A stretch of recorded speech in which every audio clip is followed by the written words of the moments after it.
Responsibility is what gives your life meaning. And so then you might say, well, then take on ultimate responsibility. And what happens? You have an ultimately meaningful life. And then you might say, well, if your life is ultimately meaningful, doesn't matter if it's punctuated by tragedy or even predicated on tragedy. It's worth it. And I think that's true. And everything I've seen indicates to me that's true. Every time I get my clients to take on more responsibility, and it isn't an injunction. You're a bad person, you should take on responsibility. It has nothing to do with that. You can define the damn responsibility. It isn't something that someone else should impose on you. It's not a matter of doing what you should do in some abstract manner.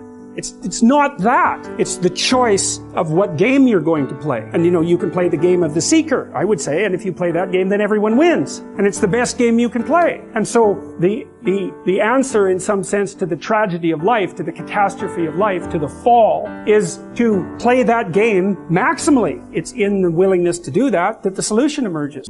Every man understands you shouldn't be complaining about things you cannot change.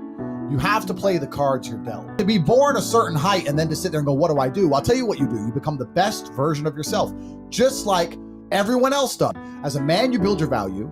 You are born with the cards you're dealt. Sure, it'd be ideal. Look, I'd love to be 7 foot tall. I'm not. So it's the same argument. You can only become the best version of yourself. If you're 5'2", you need to become rich, strong, well-connected, and funny and charismatic and interesting and witty. If you're 6'4", you need to become rich, strong, well-connected. It's the same game. So to sit there and complain about it is asinine. So we read a bunch of books nowadays. As humans, we want to find out how to be someone else.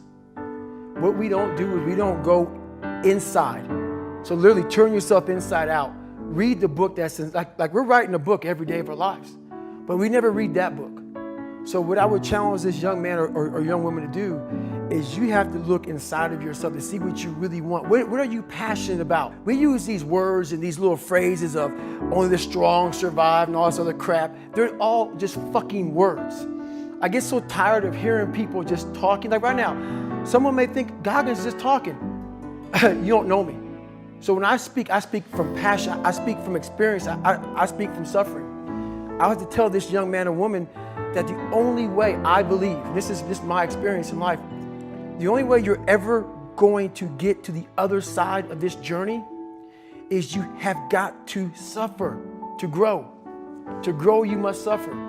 And some people will get it and some people won't. But they have to see what their journey is to start their journey. Several people live to be 100 years old and they have great lives and they have great kids. Their kids go to college and all sorts of stuff. But somewhere in their life, there was a point where they had a decision to make. They can go left or right on this path. Left was the easy route. Right was the hard route. A lot of people take the easy route. And they had a good life that way, but the better life was going to the right side. And you may have 20 years of pain and suffering to get past it, but a lot of us die never truly starting our journey. And I would tell this young person, you gotta start your journey. It may suck, but it will come out the other side where you're coasting. There's two people, the man who thinks they can and the man who thinks they can't, and they're both right.